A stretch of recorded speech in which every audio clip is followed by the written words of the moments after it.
Hello, everybody. You're already laughing. I'm just happy. I'm happy to be here. You are happy. Hello, everybody, and welcome to the Game Glitch Podcast, episode number 1. I am Pheno, the internet's favorite little ghost and host, along with my co-host, Zudood, the legend, the living legend of time. The only one. The only Zudood out there. I'm the Highlander. There can only be one. There can only be one.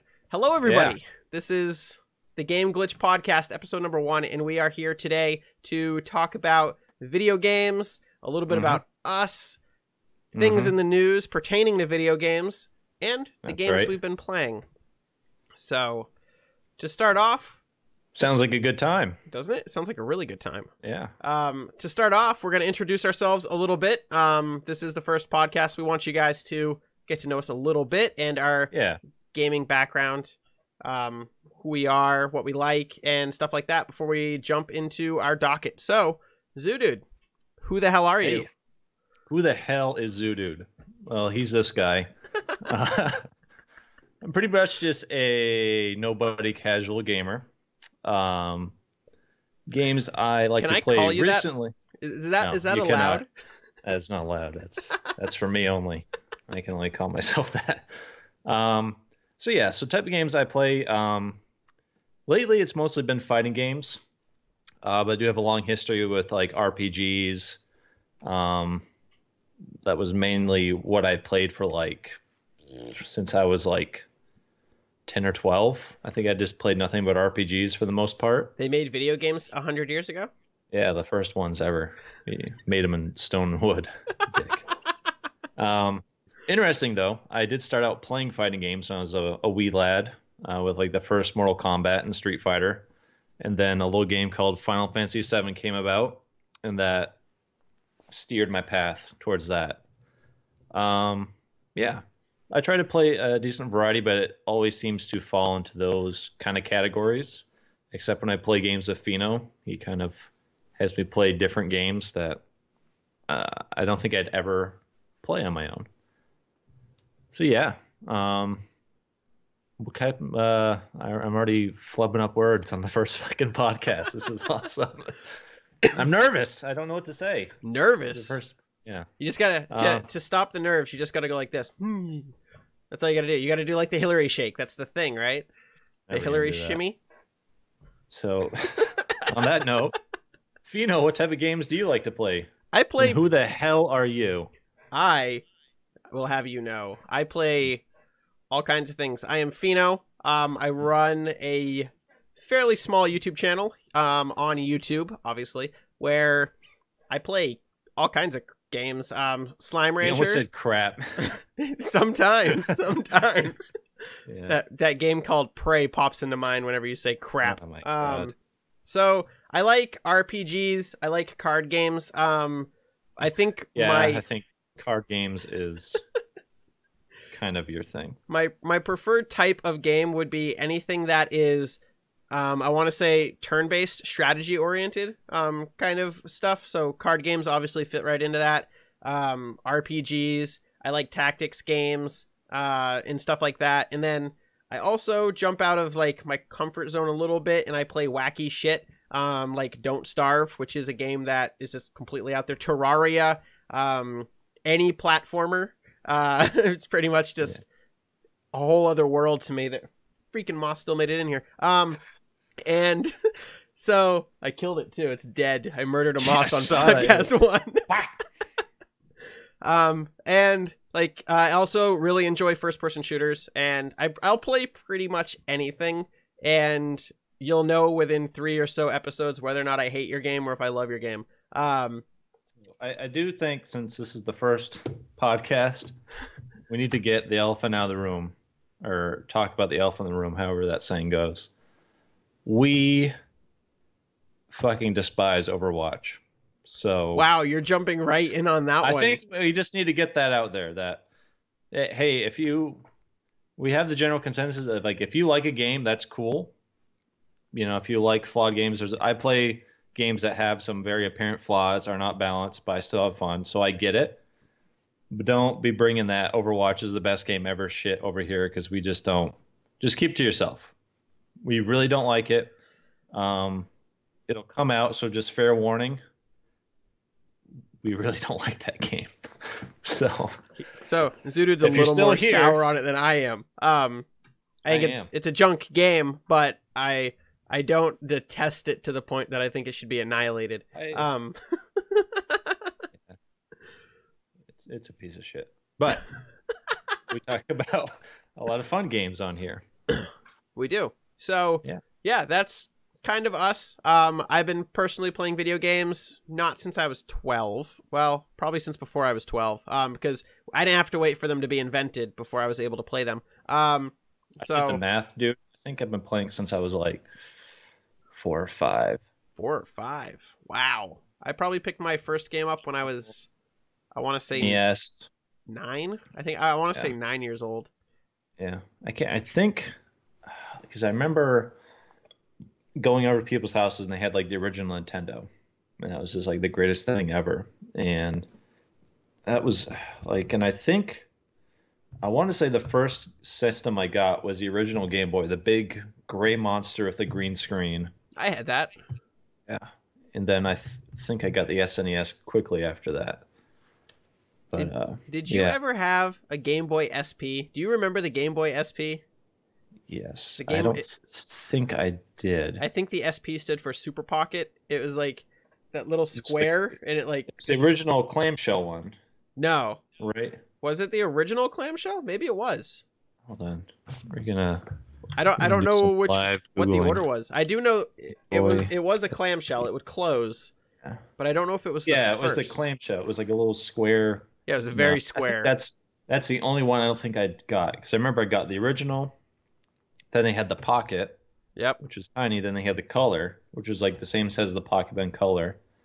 And then the SP was the Super Pocket. Yeah, but I think that was for the Game Boy Advanced. It was. Maybe? It was a Game Boy Advanced Super Pocket. Yeah, so they had the original Game Boy Advance and so on and so forth. But I loved that thing. I wish Nintendo would make a console that was like a square and would collapse again. Like the new ones, despite what they say, they don't fit in your damn pocket. Like they don't, unless you have gigantic pockets. Yeah. So we do not. Yeah, I don't have giant pockets. That brings up another subject. We go off on tangents all the time. We do. So, something that I do on my channel is we play Terraria, and if you guys do enjoy the whole just way over in left field tangent, and you want a little bit more of us, go check that out because that is just Tangent City, and it's a lot of fun. Yeah. And expect that here. We're going to have a docket. We're going to lay down what we're going to do. And we're going to be like, we're going to do this. And then we're not. So, yeah. And speaking of docket, what we're going to do is we're going to go through. We're going to talk about the games we've been playing this week. We're going to kind of do a pass the little feather of talking or talking feather to each other via the internet.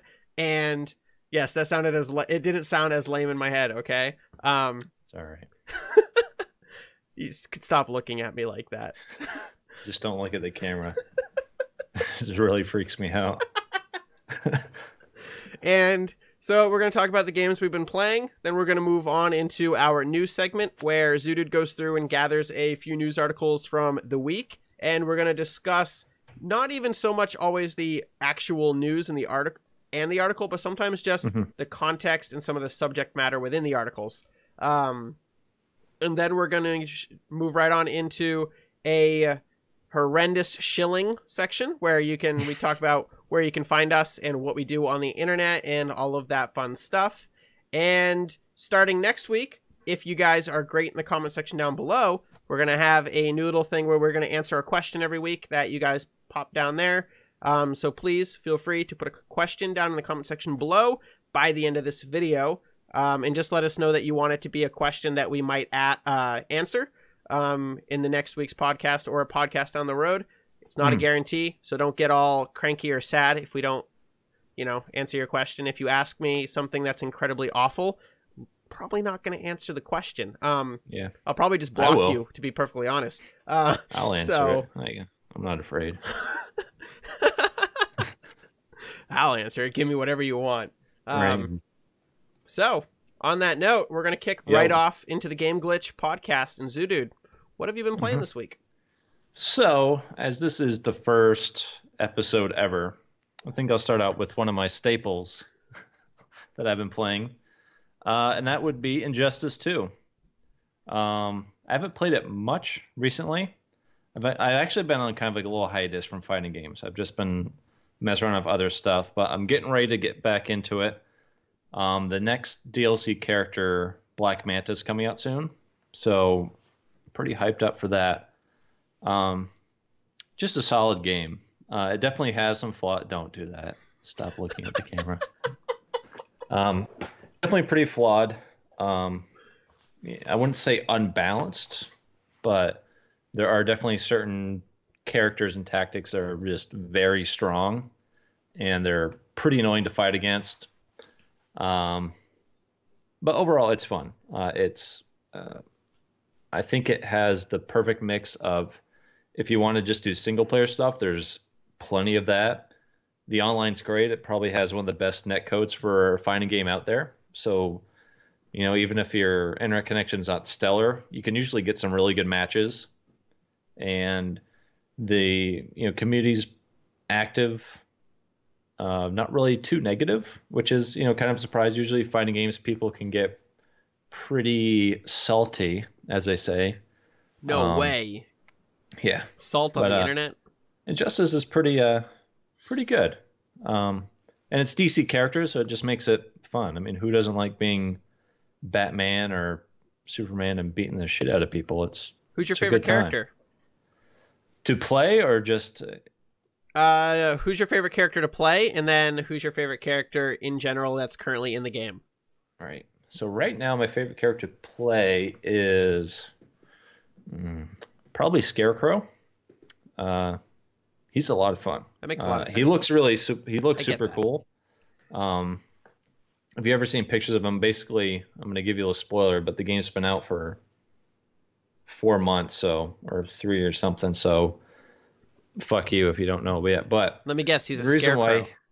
Yeah, he is. But the reason why he looks the way he does is because, like in the story, he basically uses his fear gas, and so that's the version of him you see under the gas, which is kind of a really fun concept. So they can just do crazy stuff with his gear and how he looks. But I think my favorite character in the game that I wish I could play is probably the weakest character by far is Swamp Thing. I really hope they give him some buffs. Super fun character, and just one of my favorite DC characters in general. Very cool. Yeah. Great. So what about you, sir? Me? I play so many games, it's insane. You do. We could fill up an entire podcast just with the shit you play in 1 week. Yeah, probably. So I want to talk about a game that kind of took me by surprise, that I'm absolutely adoring, and that is Space Tyrant. So for those of you that don't know what Space Tyrant is a 4X light game with roguelite elements to it, and it plays out very quickly. The battles play out very quickly. A match can take anywhere from 30 minutes to an hour and a half, and it's set up in campaigns. So you have a character, you do the campaign, and basically you have to complete 8 out of the total, I think, 12 missions that are available, and then you unlock a battle against the Senate. And basically you are a space tyrant, and you want to destroy everything and take over this galaxy, and there's rebels and other factions, and then there's the Senate, and your goal is to pretty much just battle against the Senate and take over them in the end, and do whatever you have to.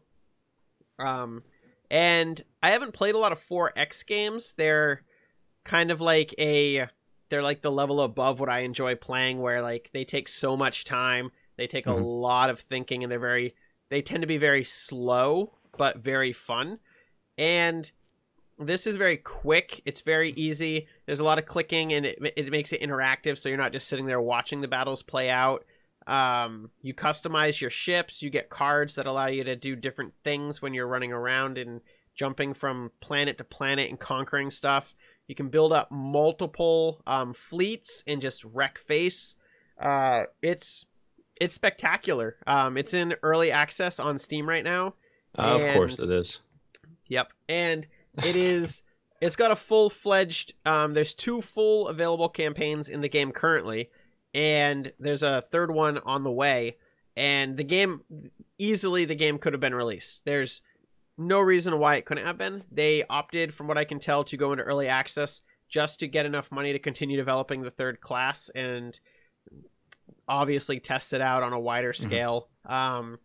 It's a blast. It is a lot of legitimate fun, and I thought I was just going to play it and, play an episode and have a little bit of fun and, just do a let's look at of it. And I went through, did the let's look out for the tutorial, and I was like, this is fantastic. It is so much fun, and I just want to keep playing it. So I did, and I've already played like 5 episodes. I've gone a little crazy. Wow. I played it, how much have I thought played this was supposed to just be like a look at where you just try it out and then that's it. It was. And then 4 hours later, I'm still loving it. So that's my current Steam time. So, yeah, it's fantastic. And I can't wait for more content to come to it and just continue to see. I'd love to see maybe a couple more ships.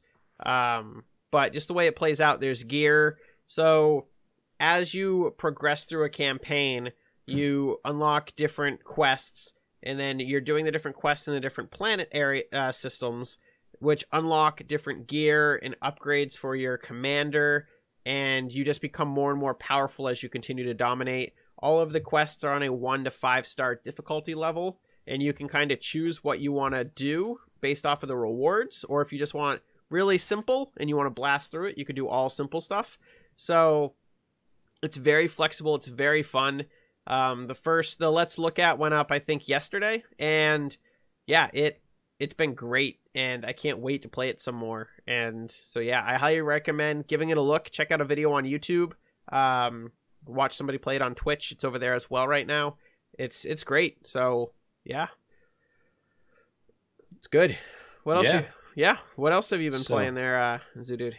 So I'm just going to talk about the game so we can get it out of the way. The game that has been my, how would you describe it? Like my bane and my love for the past couple months or so. Oh, Overwatch. No, fuck you. I'm talking, of course, about For Honor. So, For Honor was a weird kind of pickup. It was a game that I had not heard anything about till like a week or 2 before it came out. And I was just like, oh man, it looks fucking sweet. And funny, the way they marketed that game is very different than what it was. But basically I saw knights, I saw Vikings, I saw samurai. I was like, all right, I like those things. Look like you just beat the shit out of people. And starting out, it was great. It was a very fun game. It's like it's fighting game-esque, but one of the things I love, I think keeps bringing me back to that game, it's very unique. There's nothing else out there really like it.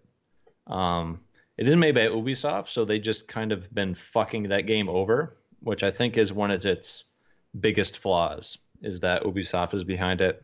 There's just been a whole myriad of it's very unbalanced. It's at a fairly good point now, like 6 months later, which is really sad to say. But it went for a very long period. I actually stopped playing a month or 2 in just because it was so unbalanced, and the developers just weren't doing anything to fix the game itself. They were just basically adding new cosmetic microtransactions for you to buy and not really listening to the community. So it was discouraging. And I think if you're not aware of the For Honor community, the general basis is everybody knows there's a really good game underneath all this bullshit, and we're just trying to get the developers to kind of pull that out, like just focus on the really good things, do what you need to do. Like looking at through everything, the combat in it is pretty simple and basic, And I think when they made it, they didn't expect people to be able to master it like they did. Like they thought like, oh, there's no way somebody can like block all these attacks. Well, yeah, we can. So kind of the base of what it's made off of, is kind of flawed. So you can kind of see them correcting stuff with the newer characters. They play in a way that uh, really works with the system, and they feel great. Some of the older characters still have a lot of those hiccups, and they're kind of, I don't know, raw is the only real word I can tell you. They just seem unfinished. But I don't know. I just have fun with it. I kind of, it's one of those things I really just have to not take serious, which is hard for me, especially with kind of a fighting game. That look on Pheno's face should tell you. I can get this Salty. Competitive mode. You get Like salty. it just, I do. There's like this switch that flips, and all of a sudden I'm just like, I just want to win, and I just want to fucking crush people. And if that doesn't happen, I get mad. So, but for Honor, I catch myself now. I just, just knowing that it's not perfect, it's not balanced, and when some bullshit happens, it's like, well, that happened, and if I'm still having fun, I still play, and if I'm not, I just turn it off or play something else. I just feel like I'm at a good place with it, and it's kind of one of those things that, we kind of mentioned Overwatch earlier, or I did, and how there's I see a lot of flaws with that game, but apparently a lot of people enjoy it, and that's fine. I think the issue is when you enjoy a flawed game but ignore its flaws and kind of praise it as there's nothing wrong with that, which isn't good. Like, it's fine to love an imperfect game as long as you say, like, yeah, these things are really fucked up with it, but I have fun with it. I really enjoy it. That's fine. I think you'll see a lot of times people's favorite games have some pretty big flaws, but that's not what really holds the game back. Usually the positives are the things that people really focus on. I think it's just dangerous to, have that fanboyism of where you're just blind to any negatives, where it's just like nothing's perfect, just accept it for what it is. And I think I'm just at that place. I mean, the game, they have done some work. It still needs a lot, but it's just good enough now that the bullshit isn't as rampant, and I can just kind of turn my competitive side off and just enjoy it for what it is. Well, that's good. Yeah. Nobody likes a salty Zudood. No, he's an asshole. He almost made me cry once. I don't believe that. All right. So I guess I'll toss another hat into the ring. Duelist. Yeah. Also a game you've been playing as well, so I guess we can both kind of touch on this one. Yeah, I'll piggyback on that once you're done. Duelist is a game that continues to impress me. And for those of you that don't know, Duelist is a turn-based tactics card game where you basically play similar to any other card game where you play with cards, but you also have a general, and your general is a minion. And what you do is you play these cards from your hand, and they actually turn into basically tokens or monsters that you move on what is comparably a chessboard. And you start on one side, your opponent starts on the other side, and you both are working to basically take down the opponent's king. And the way that you do that is by summoning different minions and playing different spells and other various cards to not only kill the opponent's general, their king, but also make sure that you're mitigating their creatures, their minions, their walls, their spells, that they're also slinging at you to try to remove your general or king.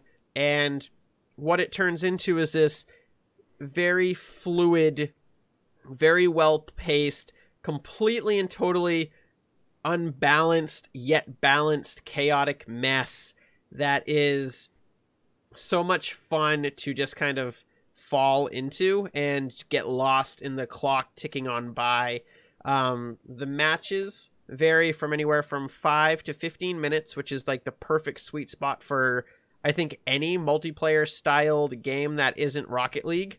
And It's fun. It's just legitimately fun. You level up all of the factions, and it's great. Zudood, like I said, you've been playing it as well. What are your Hmm. thoughts so far with your time? Yeah, so I really, really like it. I come from, so basically, I've played Magic the Gathering on and off since like, fuck, mid 90s. So like that's kind of my basis for card games. I've also played like other paper card games from time to time. Um, but as far as like the digital space, I haven't played a lot. I did play Hearthstone a bit, but uh, I really don't like that game anymore. It is very much a pay to win game, as you know, that as long as the way that game works, if you've got all the good cards in your deck, you're pretty much going to win. There isn't, there is some strategy to it, but there's not that much. It's very random, and basically the randomness basically leads to itself favoring just having a stacked deck, essentially. Where something like Duelist, I think, is more akin to like Magic the Gathering, where you can have a really good deck, but there's a lot of strategy involved and there's a lot of variance in how the different kind of cards play. Like Hearthstone, like I'm just going to compare it to Hearthstone, because I think that's just the easiest thing to really compare it to, and it's probably the Most mainstream. yeah. Um, so Hearthstone, even though you have different classes and different cards on that, they are very similar in my opinion. There's not that much variance between how the different decks play. Obviously, the hero has a special ability that kind of varies, but overall, you just get some different cards and you play a little bit differently, but not too much. Where something like Magic and I think Duelist does the same thing, where each faction, each color has a very different feel. They play very differently, so you can't apply necessarily the same strategy to each faction because you have different cards and basically their style is just different. Right. What kind of minions you have, what kind of spells you have. You basically have to employ different strategies. I like the grid-based system. The pixel art is amazing in that game.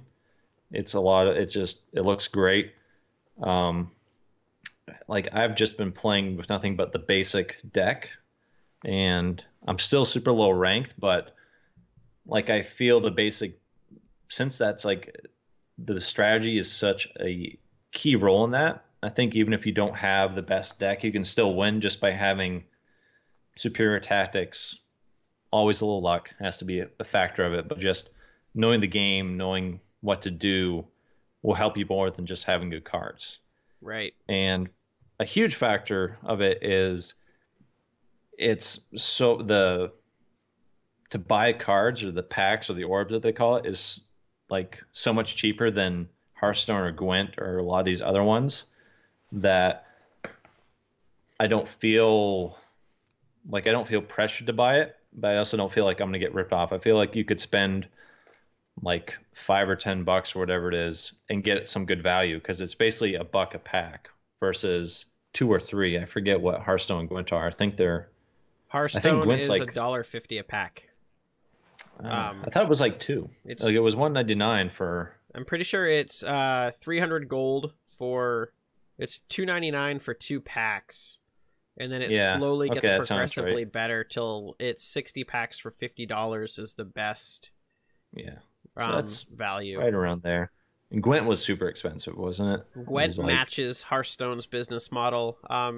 And I also believe the Elder Scrolls card game matches Hearthstone's okay. business model as well. So, but like Duelist is like starts at basically $1 a pack essentially, and then it gets cheaper.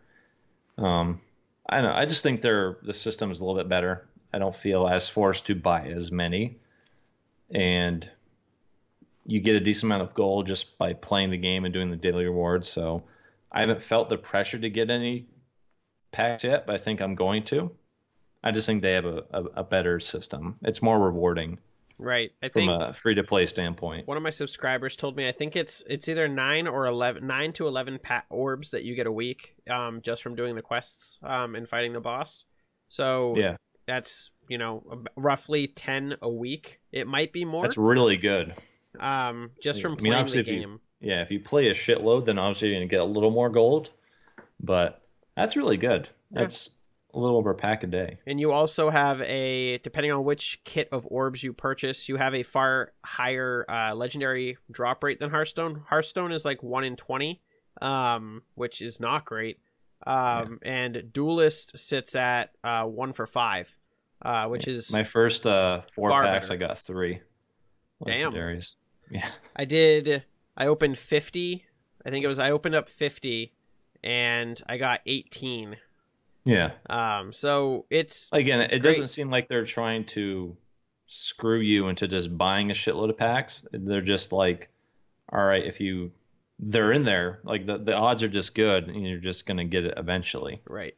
The one thing I would say is there are certain cards in Duelist that I feel are required to be, high competitive. There are definitely certain cards that's you need to craft at some point. Yeah, but I think just like at the entry level, you'll do fine if just the basic deck and the orbs you get from there.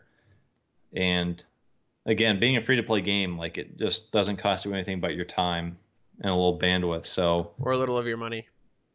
Yeah, if you I want would just to. say, play for a couple of days, and like I almost guarantee, if you like card games, you're gonna want to drop like $5 or $10 on it just to 240. Yeah, that's you. You're crazy. Yeah, no, it's great. I'll be playing it a lot more. How much time have you clocked so far? I've clocked 62 hours.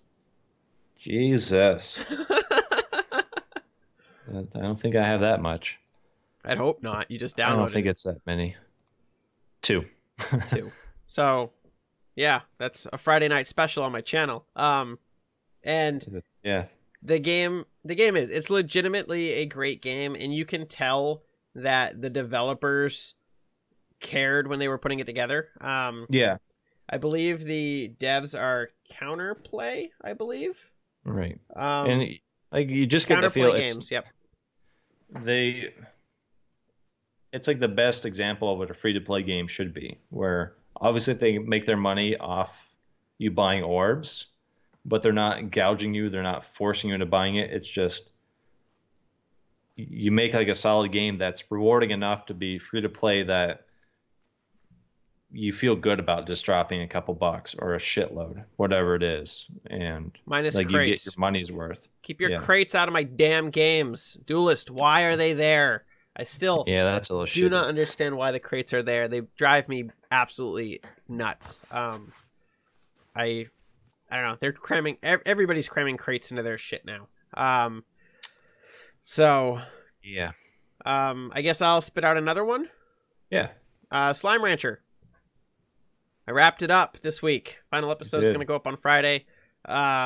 Technically, we beat the game, I guess, last week. So one of the cool things that happened in Slime Rancher was when you beat the game, you wake up the next morning and you got some more mail. And for those of you that don't know, Slime Rancher is a game where you basically are on a space planet capturing the indigenous little slime creatures, locking them in cages, feeding them, and harvesting their poops to sell on the global space market. Yes. And the poops must flow. Slimes look just like those little critters back there. Those are what the slimes look like. They're super cute. They make little squishy noises, and the game is just adorable to look at. But what happened when I cleared it, and I guess, spoiler alert, for those of you out there, this is a spoiler alert. I don't have a spoiler thingy for my screen. I should make one for a future video. But when you clear it, you get a piece of mail, and what's inside of that mail says, "Hey, I just unlocked 3 vaults. They're hidden somewhere. Go explore and find them." And I'm like, I don't want to. There was a moment where no, I don't want to. The way the world is built is it's really fun to explore while you're progressing through the game. But once you've seen everything, I don't really have the need or the want to have to go hunt down a little door that you've tucked somewhere. I really want to know what's inside of it. It's killing me a little bit inside that there is something in that game that I haven't found. And I know that's what the developer is writing on. It's just something for people to look for while they continue managing their slimes and dealing with their resources and all of that. It's something additional for the player, which is really nice. but as a player who plays a lot of games and tries to keep up a uploading schedule and stuff like that, it's not enough for me to keep playing it on my channel. But I don't regret any time I've spent in Slime Rancher. I clocked way more time into that game, a total of 45 hours for a game that I spent $20 on. It was fantastic. It's a gorgeous, beautiful game that I feel there should be more of in the world in some way. I feel like it is this year's Stardew Valley. It's just a beautiful game, and it's great. And I highly recommend to all of you to either play it or definitely watch somebody play it so you can experience the cute little slimes. Monomiki Park, whatever your name is, the developers, please, if you're watching this, which you're probably not, make me more slime plushies, please. I'd love all of the slime plushies. I think there's 15 total slimes in the game. I think that sounds like a lot, but there's a lot of slimes, and I want them all. I want a gold slime plushie. I want a tar slime plushie. I want a hunter slime plushie. Make them all. That's what I want. I'll buy them all. You can charge. I paid $30 for 3 of them. Keep bringing them out. $10 a pop. It's $150. It's yours. Yeah. Okay. I want them all. They're fantastic. So yeah, Slime Rancher. It's great. Check it out on Steam. It is out of early access and available for $19.99. It's a good game. So, Zudood, what else have you been playing? So, I played a little bit of the Destiny 2 beta for PC last week. So, whatever. It's fine. You're just being a little bitch about it. Wow. You just don't want to play that game, so anybody who has any interest, you're just shitting on it. I want to play the game. No, you don't. Yes, don't I do. I want to play that game a lot. I think it sounds great. Yeah. So, I'll basically just say that, ignoring the fuckery that is Pheno right now, that I did previously had it pre-ordered for PS4 and played the beta on that. It's like, all right, I don't think it's going to be the second coming of Christ that everybody was hoping it was going to be. I think it's going to be a very solid game. I worry about its longevity with the changes they've made. I mean, obviously we'll see when the game comes out. But, it's very much Destiny 2. It's just an improvement on the first game. Played great on PS4. And when PC beta came out, I was like, I'm not sure if I want to play it on PC, so I don't think I'm going to play it on both. But let me just see what it's like. Let's see what it's like at 60 FPS. I don't have a rocking rig. I just got a 970 and an i7, so it can handle just about most things at high graphics on 1080, which is fine for me. And the game was beautiful on PC, like shockingly good. Not that it looks bad on PlayStation or the consoles, but it's not just the 60 FPS. Obviously, that smoothness is awesome, but just because you can bump up the graphics just enough, everything's very crisp and just pops and looks great. I'm not great with a controller for shooters.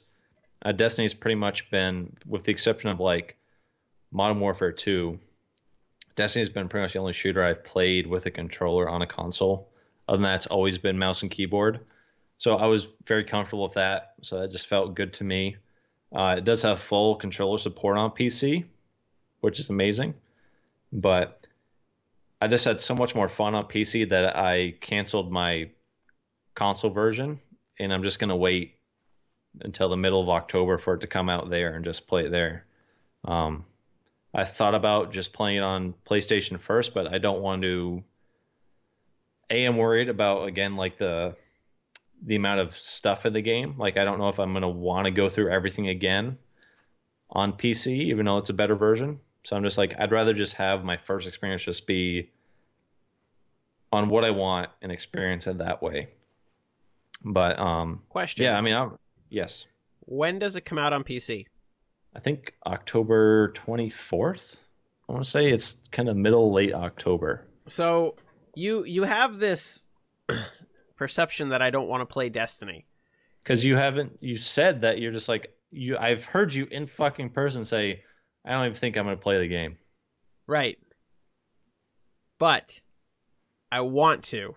It's not a I'm not going to play because I don't want to play. It's a I don't know if my time can viably put toward that currently. Make time. However, when you say October, that does open it up a little bit more than yesterday? When it came out on console. Yeah, I think yeah, it's gonna be out. I think it's gonna be out by the time this goes up. Yep. So it's gonna suck though not watching anything from anybody playing this game, because like I'm really gonna try my hardest not to watch or look at shit until I play it. Like I'm very much I don't like stuff being spoiled.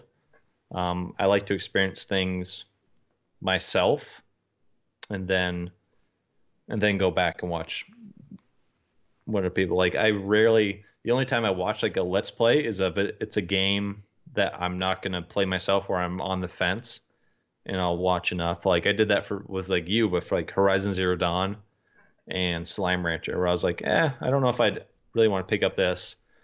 I see somebody played enough, I'm like, all right, yeah, I'm into that. Or if it's something like one of my favorite let's plays was Jesse Cox and what's that bitch's name? Wow. Her name is Dodger, and she is a very nice lady. Okay, whatever. I meant bitch in the nice way. But they played through Life is Strange, and like that's a game I would never buy or play myself, but I had so much fun watching them go through it. So, but I'm not into if it's a game I'm thinking about playing, or am I making this clear? Like if it's a game I know I'm going to want to play, I don't want to see anybody else play it till I've done it, and then I might go back and see what they do, but I don't like shit being spoiled. Like I don't want to look in a fucking strategy guide, nothing. Like I want to go into this just vanilla raw. But no, I think it's going to be great. And so the fact that it has PC controller support intrigues me a lot. I'm not a PvE player, so if there is some controversy, they can all suck it. Like they say, it's like easier on PC. Like people are pretty much hip firing all the time, but I think that's an easy enough fix. I think with that fucking month and a half for them to go back and take all that data and readjust everything. Right. But it's on battle.net, which is a great service. It's so easy to use as far as updating, installing, buying DLC, whatever it is. Like they just next to Steam, I think it's definitely the best. So my big interest in it is the fact that it is available for PC with controller and mouse and keyboard support. And I am a player of consoles. I play a lot of console games when it comes to first-person shooters. However, over the past, I want to say, 6 months of my YouTube channel, I have gravitated almost fully to PC gaming, and I still play some stuff with a controller on my PC because it's highly recommended for certain things such as platformers. But I feel like Destiny 2 would be a perfect game to play with a controller and play with a mouse and keyboard and kind of train myself off of the controller, because it's a PvE first-person shooter, which allows me to work with a friend or a couple friends and know that they can keep me alive while I'm mucking around with it. I also played Overwatch with mouse and keyboard, and I actually did pretty well for the few episodes we did. So I don't think it's that hard of a transition. So, and aiming with a mouse is way more accurate and easy than aiming with a controller. And also, like, it just allows you to, the key bindings you can adjust. I think it's like full. You can do whatever you want with the key bindings, as far as I'm sure. It just looked like I was just shocked at how much better it looked and how much Like, I didn't think it was going to be a big deal. Like, honestly, I was going in like, yeah, 30 is fine because that's what I played Destiny 1 at like the whole fucking time. And Right. like, I really don't have a lot of issues with 30, but that game, they just fucking killed it with the optimization. Like, I'm sure if you have like a rig that can do 2K, 4K, it has uncapped frames, so you can go fucking nuts, and I'm sure it's gonna look great. But yeah, I'm looking forward to it. Well, Um, you might have a buddy to play it with because I'm yeah, pretty interested in it, and I'd love to get the wife on it. If I do it, I definitely do it on the channel. I would do a series of just a story and then probably never touch it again, to be yeah. perfectly honest. Well, I'm gonna be interested to see if what they say about the amount of story content is gonna be true. I'm sure there's gonna be articles within a couple days of people. Right. So I mean, that's pretty much the only thing I'm going to really follow is I think the advantage of it coming out later on PC is you're going to kind of I think the honeymoon period will be over at that point, so you'll get a very real, transparent view on the game of like, people have played enough to say like, all right, A, did they basically do Destiny 1 again at the launch where there's just kind of lacking? I don't think so because I think right now they have 4 or 5 strikes planned. The raid's going to be out a week after launch. Like it's looking like they've learned a lesson and they're putting enough content out there. But we'll see. And obviously, by the time it comes out on PC, that will also give enough time to like determine whether is it worth to just get the standard one, maybe just get the expansion pass with it since you save a little bit money, or is it just good enough to get the base game? If you're still playing by the time the expansion comes out, pick it up then. But yeah, it was fun. Cool. Well, yeah. I'll see what I can do to pick it up, and maybe we can play it on the channel and have some fun. Okay. But the last game I want to talk about, actually, I've got 2 more. How many more you got? You got a whole bunch left, or? Let me think. Okay, while you think, I'll touch on 20XX. Did you smell smoke? Yeah. 20XX is a Mega Man. XXX? Nope, just 2 X's this time around. Okay. It's a Mega Man-esque roguelite slash roguelike game. It's a platformer because Mega Man's a platformer. Oh, yeah, I didn't know that. and it is a lot of fun. I did a Let's Look At this week. It'll be going up sometime. I don't know when. And I also played a little bit with the wife. That's where the fun stopped. But so it's your random, your typical side-scrolling platformer with the jumping, and you have 2 different characters that you can play. One is a sword wielder. One is a pretty much it's Samus. Shoots little orbs and can charge it up and fire a big blast. Literally Samus. And it plays really nicely, very smooth, very on point platforming, but it's all random, all randomly generated loot. It's kind of like Dead Cells, but with space guns, and I think Dead Cells just does it better. The one unique aspect to it that I really liked was the fact it offered co-op. That's great. The downside was while me and the wife were playing co-op, she encountered a hilarious game-breaking bug and presumed to just get so upset for 10 or 15 minutes and didn't want to play anymore, which then led to her uninstalling it from her computer and me uninstalling it from my computer.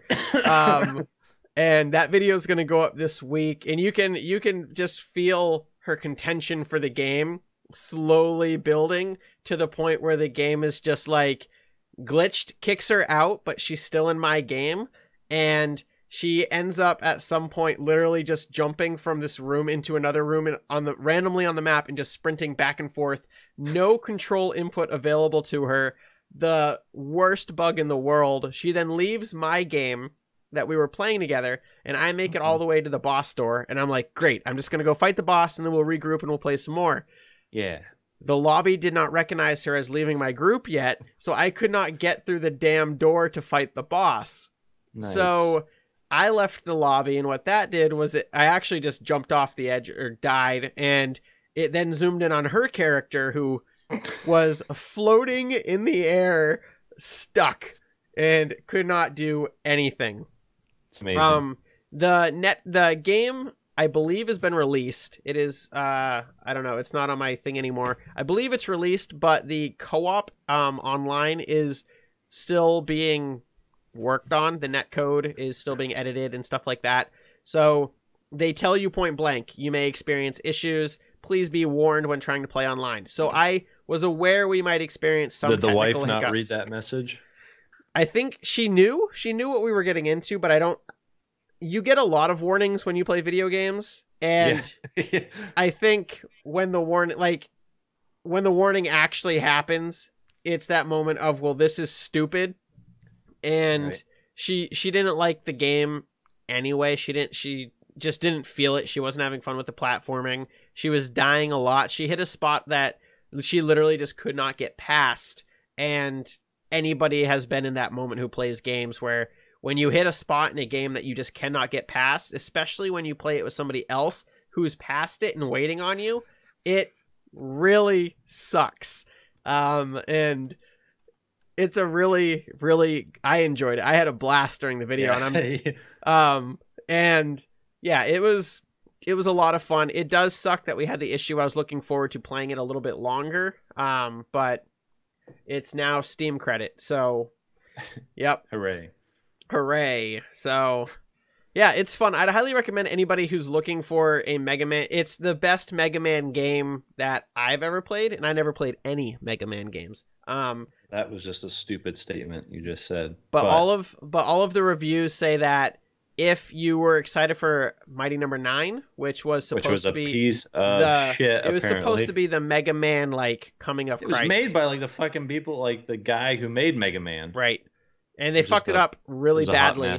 And apparently this is the game for you. So go have fun and check it out. If that's your cup of tea. Just don't expect the online to work right away. Wait for a dev update on the Steam page saying that they fixed the issues with the netcode. So, yeah, that's 20XX. Zudood, what else you been playing? Anything? So, the other game I want to talk about briefly, because I've only played it briefly, but I hopped back into Diablo 3 a little bit. What the shit? Yeah. Yeah, I didn't know your voice could go that high. Oh, it goes really high. That was incredible. Yeah, I don't know. I forget. I think the season, I think it's been out for a while or something like it. One of the seasons out, and obviously you get like special rewards for completing it. They suckered you in. It did. I like that part.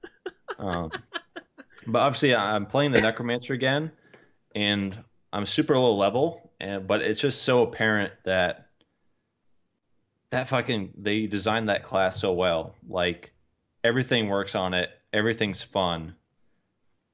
It ruined all the other classes for me. I don't think I can go back to play anything else because that class is just, they've had like fucking 5 years or some shit, 4 years to like go through and figure out what works, what doesn't.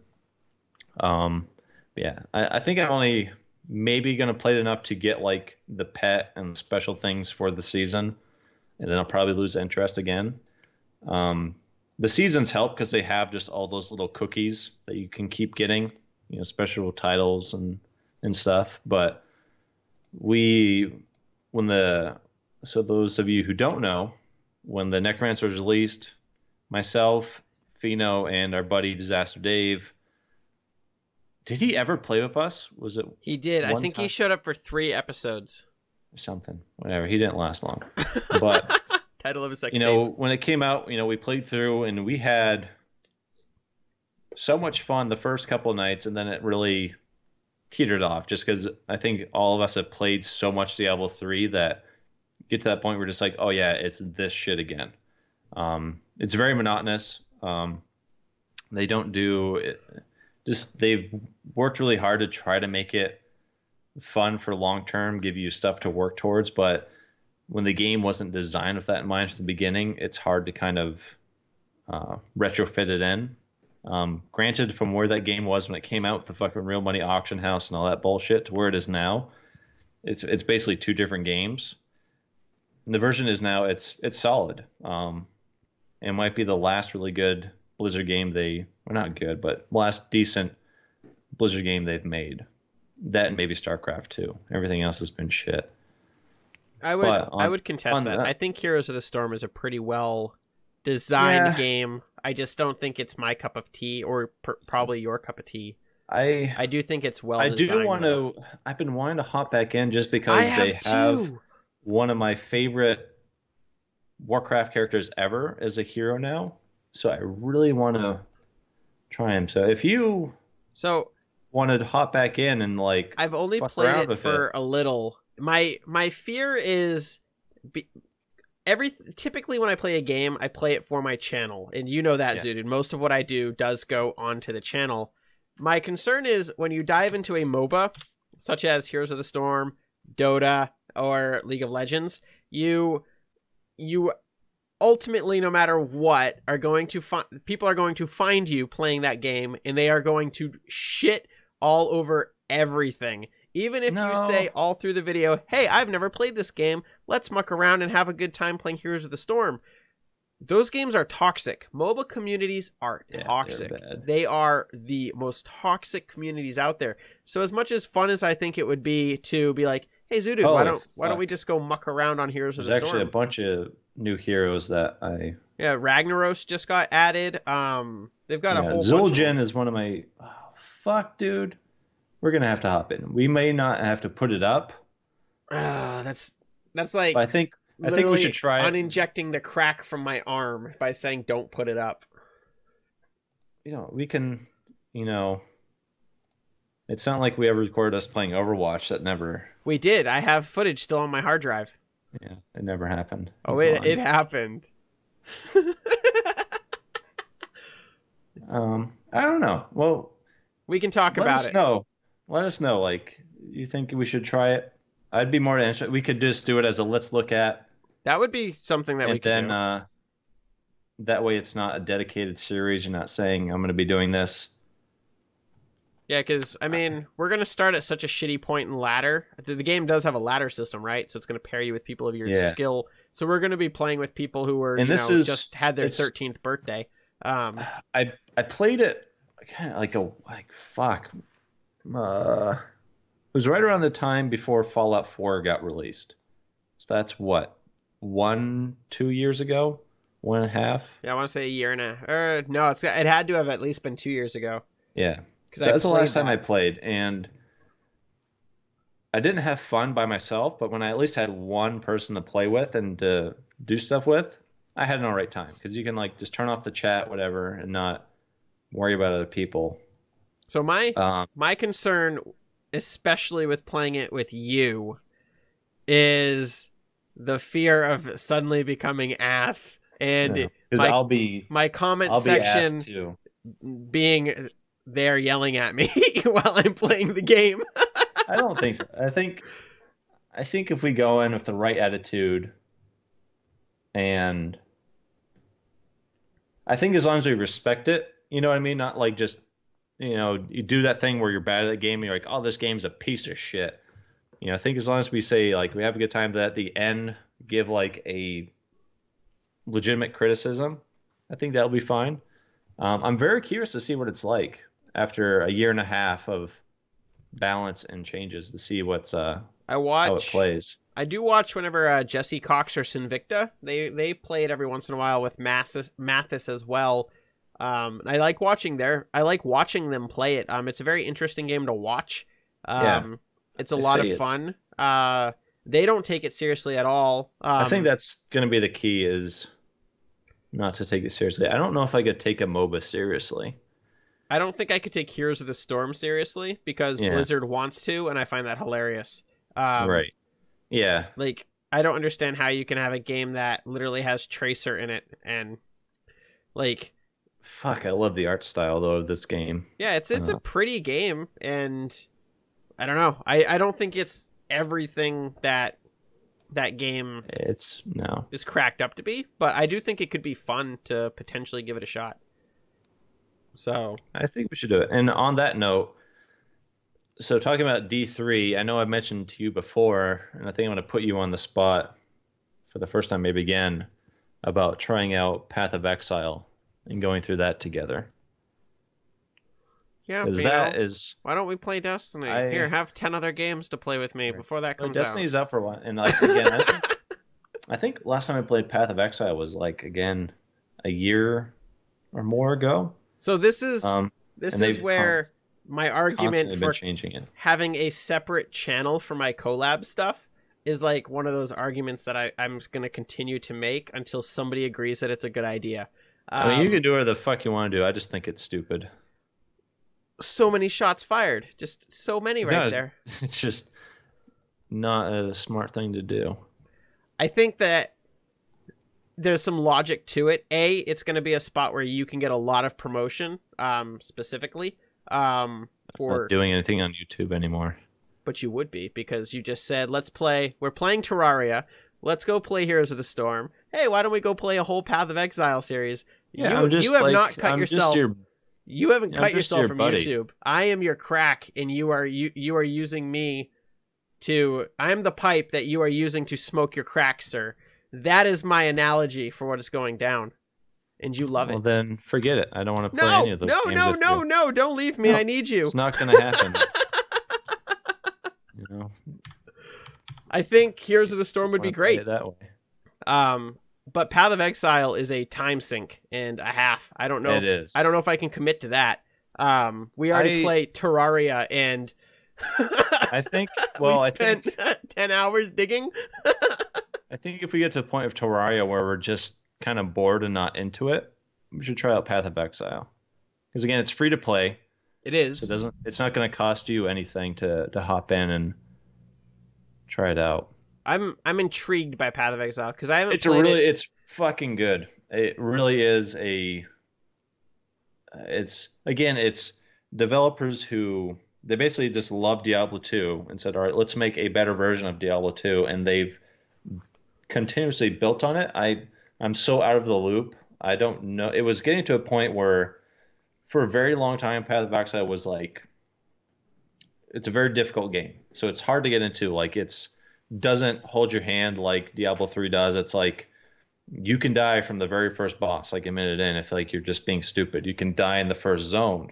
Like you actually have to permadeath develop. though, right? Like not unless you do hardcore. Yeah, it's I ain't like doing that. Diablo, but I think they've got to a point now where it's a little more lenient as far as like, because before, unlike Diablo 3, so Diablo 3 is your build is based on your items. So whatever item sets you get, you adjust your skills.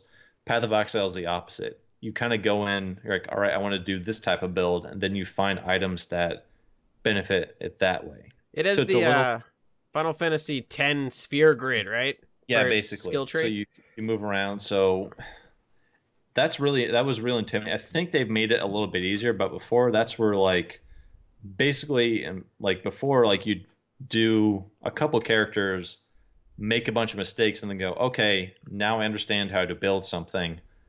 Because you have to just kind of plan it out or be a little open and say like, I'm going to kind of go in this direction, and then if I like this stuff, I'm going to go that way. Because you have to find like the gems and the right sockets and all this stuff.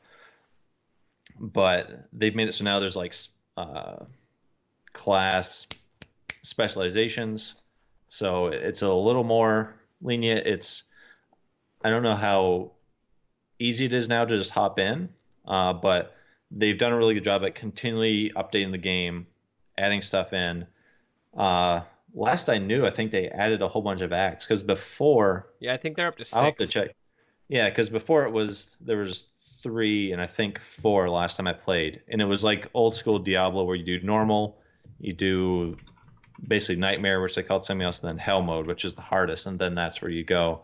And I think they want to get to the point now where there's like 10 acts, so it's just a straight shot through.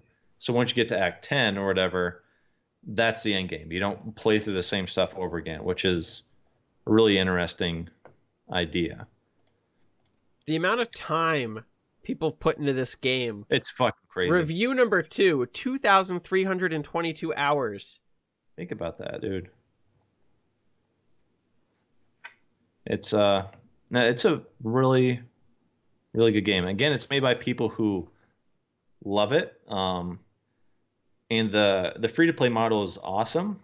Probably the only thing you really want, and I would say need to spend money on, is just stash space. You can just buy as much inventory space as you want. You can keep going, which is amazing.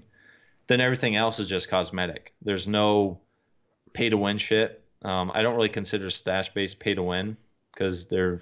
I remember I've seen people like prove it, saying like, all right, I'm just like, I'll show you. I'm gonna make a new account and I'm gonna do fine of just the space they give you. But if you're like me and you like to hoard a fucking shitload of items, you can just keep buying space. And they have the whole league system. So like they have different seasons where there's like special modifiers that only happen for that period of time, which makes it just more interesting, I guess. But it looks great, and it is. It's a very fun game. I think we should do a let's look at and take a peek at Heroes of the Storm. Okay. And then maybe within the next week or two, we'll do a let's look at Path of Exile and see where it goes from there. All right. How's that sound? I'll download it tonight, and I'll get it all ready because I'm assuming it's a huge download. Path of Exile might be. I don't think it's too bad. I'm on it right now, but I don't see a file size. Yeah, there'll be like a launcher, and then it's gonna do a thing. Are you gonna do it from Steam, or are you gonna do it from the in-game? Okay, I'll get it from Steam. I'll do that too. I think that'll just make it easier to. Yeah, what's and the word? Maybe I'll see. Maybe we can get the wife in. It's got 4-player co-op, right? Like Diablo, or is it only 2? No, it's got up to 4. So I think. Maybe we could get the wife in on it and do a full-fledged series as a group. Yeah, man. Could be fun. Because she loves these click games, the click and kill games. With crazy overpowered abilities and stuff like that. Grim Dawn was something that was a lot of fun. We were going to do a series on that a long time ago, and yeah, it never really stuck. I think Dave's the only one who actually got to put it up on his channel, so. I think it's true, yeah, because my recording got fucked up. And something happened to mine where it was all messed up as well. So, yeah, recording can kill stuff. Once you destroy so many recordings, you get really nervous about everything else you record. And you get pissed off, and you don't trust anything. Yeah, I look down at the record spot on OBS constantly now. Yeah, so it looks like the base game for Path of Exile was like almost 7.5 gigabytes. That's not bad. And then whatever the patch is, which I think the patch will at least probably bump it up maybe closer to 20 at the very most. I'm assuming most of it is server based, so yeah. But yeah, we should look into doing that. Out of all of the people I've done collab stuff with, you definitely are one of the people I have the most fun doing collab stuff with. Fuck yeah. I am terrified to ever play Destiny with you again, though. I'm throwing that out there. We just can't do PvP together. We were doing PvE. I don't know. I got really into that game. Yeah, the whole Zudood progression of Destiny 2 was crazy. Destiny 1 was just, look at me, I can point a gun. Oh my god, everything dies, to Pheno, what the fuck are you doing, your ass? Like, it scaled so quickly in such a short series. I will, not to toot my own horn too much, but I was very proud of my progression for such a short amount of time, going from barely being able to aim my fucking gun and shoot to being pretty decent at at least the Crucible. Like, I got pretty good pretty quick, and I didn't play an insane amount. It was pretty much the main thing I played at the time, but it wasn't like I was spending crazy hours. Well, there were some weekends where I Crucible the shit out of it, but for somebody who like didn't play like barely any console shooters. Yeah, I felt like I got it pretty good.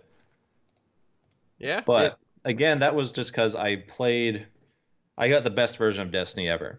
I got basically the last patch version of it, the whole complete thing. So I played it, when it came out, got the white PS4 and all that shit, and played for like a couple weeks. And then I forget how it got brought up. Either it was something about Destiny 2 where I was just like, I think I might want to like play that because I don't think I was playing anything at the time, really. I remember. And I remember you were like, I'll play with you too. Yeah, we were standing in a store. I went to buy Pokemon cards, and we Yeah. were up buying. I got it for Pokemon fucking cards. crazy cheap. Yeah, Like it was already discounted, then I got it like half. So it cost me $20 to get the whole game. I was just like, fuck it. As long as I get like a good like some time out of it, it's not a waste of money. yeah.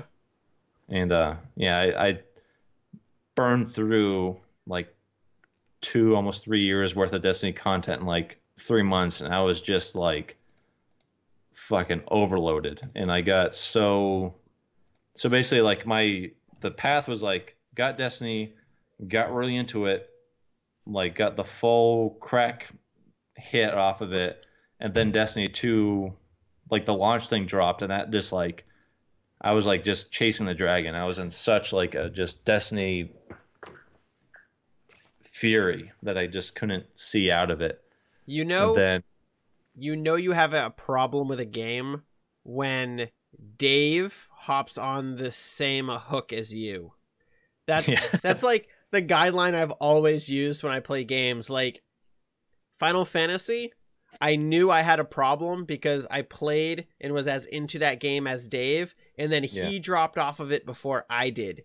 Like, right. There's the whole Dave goes so hard into something that when you are at Dave's level for a game where you're hunting down raids, you're on forums, you're trying to find the best shit, you have a problem. I don't know if problem's the right word, but I got way into it.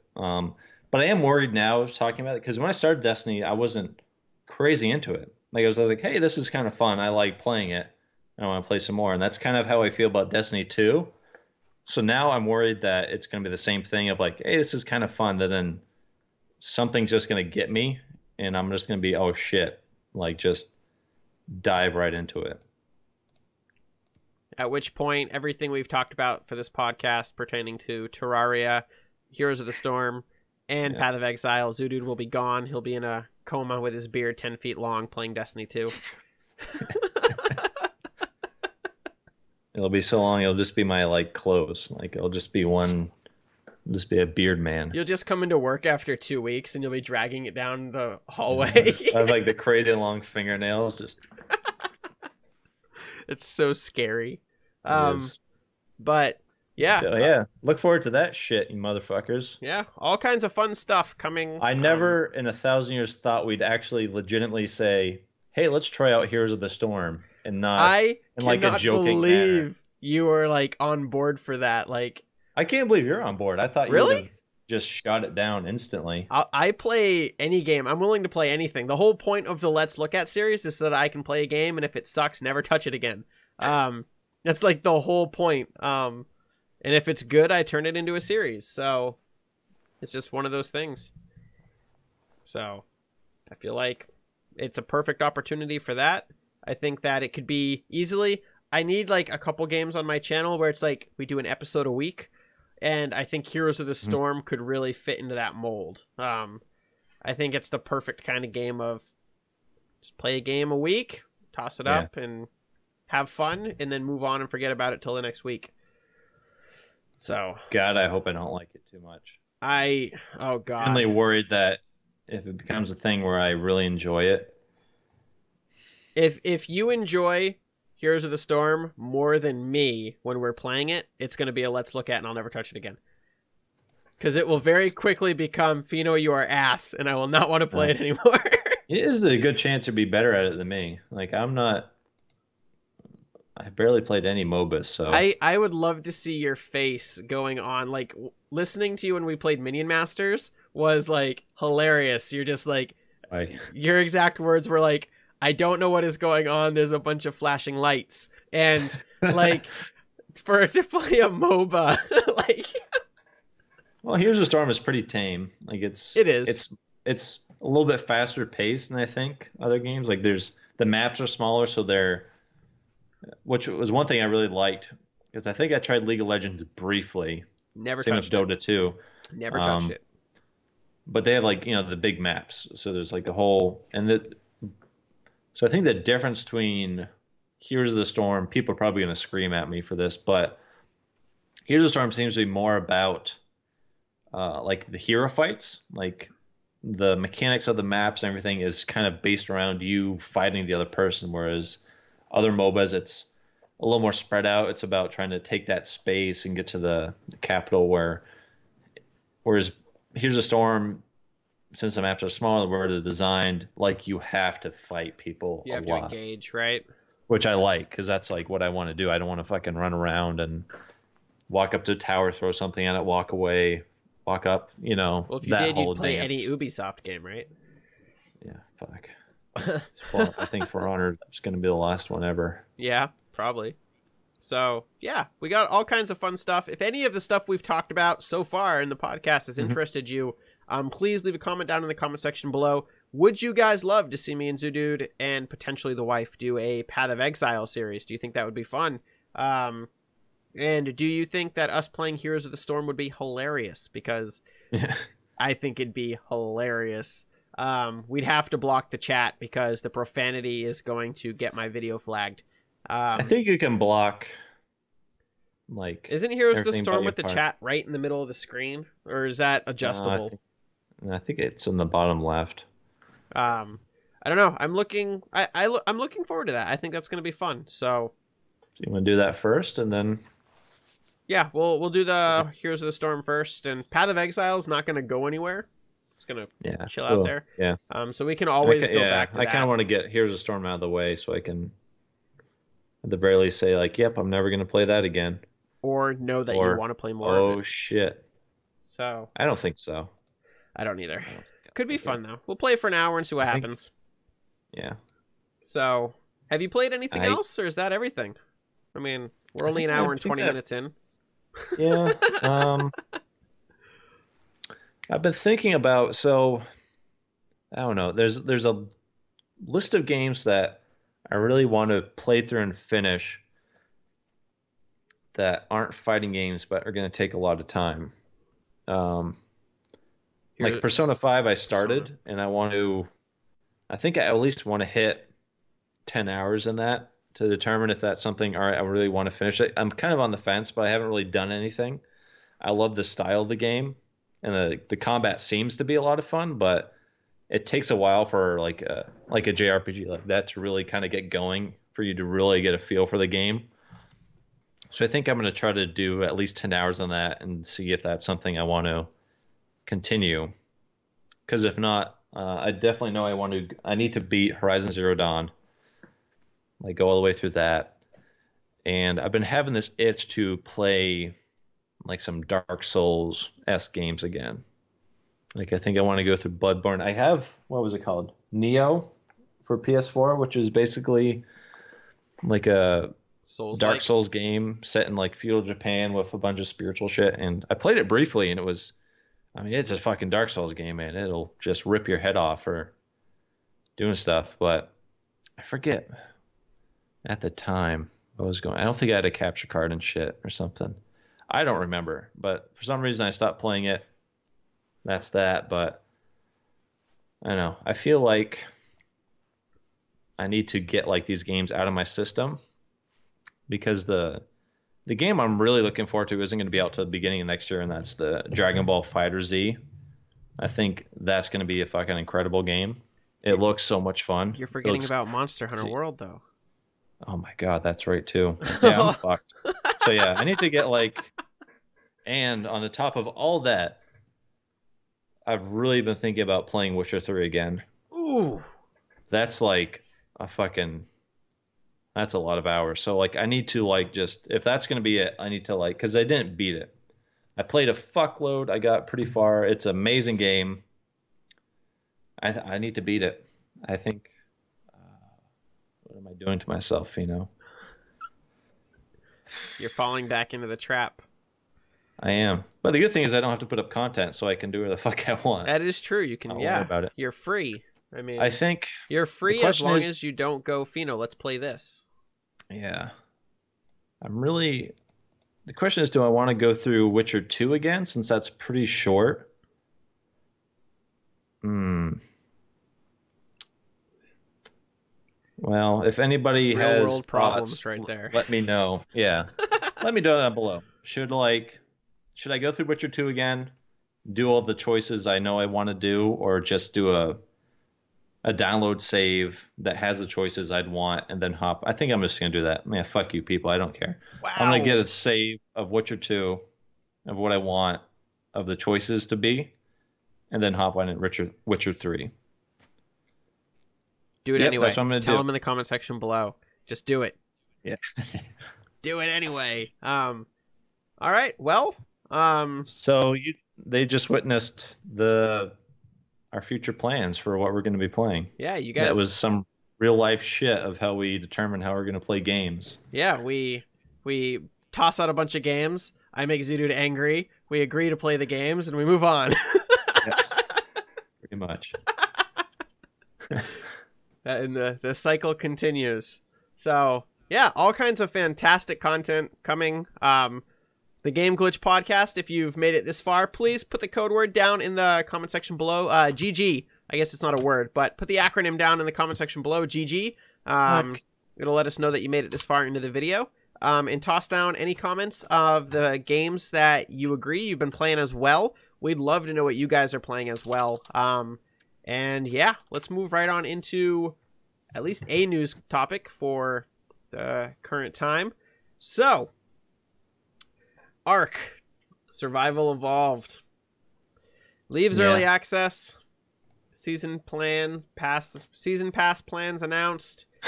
This is the only game I think that competes with PlayerUnknown's Battleground in developer douchebaggery for AAA productions. It basically makes PlayerUnknown's Battleground not that bad. Like it really. So the best way this was described was basically what Ark is doing is what like Ubisoft is doing, but Ubisoft has kind of earned that right because they made a good amount of okay games before they just kind of flipped the switch and said, all right, we're just going to fuck you over now. Right. You know, they kind of earned it. You know, they say what you will, but like at least the first two Assassin's Creed games were really good, and I kind of put them on the map. And they've had, have they always done Rainbow Six Siege, or am I crazy? They've always owned the Rainbow Six Yeah, Siege was the recent one, but like Rainbow Six, like they have Vegas. they have a long, they have a pretty long history of like, say what you will, but they've made good games. decent, yeah, good games. They're not like, Far Cry. you know, some people, yeah, there you go. Before all the shit, but the point is like they kind of developed a player base before they started fucking people over. Whereas Ark, this whole thing is just disgusting. Like it was an early access game for years, and like you had to buy it. If I'm It was correct. $30 early $30, access. which is like, all right, that's like what you expect from a kind of indie game. It's not, that's an okay price. It's open world. You know, it seems like you can ride and tame dinosaurs. You do all this crazy shit, but it was in early access for so long. And then, so basically they announced, all right, the game's coming out. It's now $60. Yep. As far as I know, they didn't add anything to it. It's just, oh, fuck you. If you didn't buy it early access, we're going to double the price. Yep. It's like, all right, that's pretty shitty. But when it became, when they, But when it launched, you have to remember as had, well, these are the same developers that sold a DLC package before the game was even out. Like, yeah, and I think they had microtransactions in it too. I can't I confirm. want to say, don't quote me on that, but that sounds right. But there was a bunch of shit where they were just like, hey, we're selling the game's not even out and they're doing DLC and shit. The game launches, they double the price. All the existing servers that people are playing on the early access. They're like, all right, we're not going to be supporting or updating those anymore. So obviously people want to move over to the new servers where everything's going to be updated, and like got overloaded. People weren't able to play. And then right around the same time they announced the season pass, like $45. And it's just like this is what's wrong with fucking the gaming industry, is that they're allowed to get away with this. Like, the game shouldn't have ever, they shouldn't have doubled the price like they did.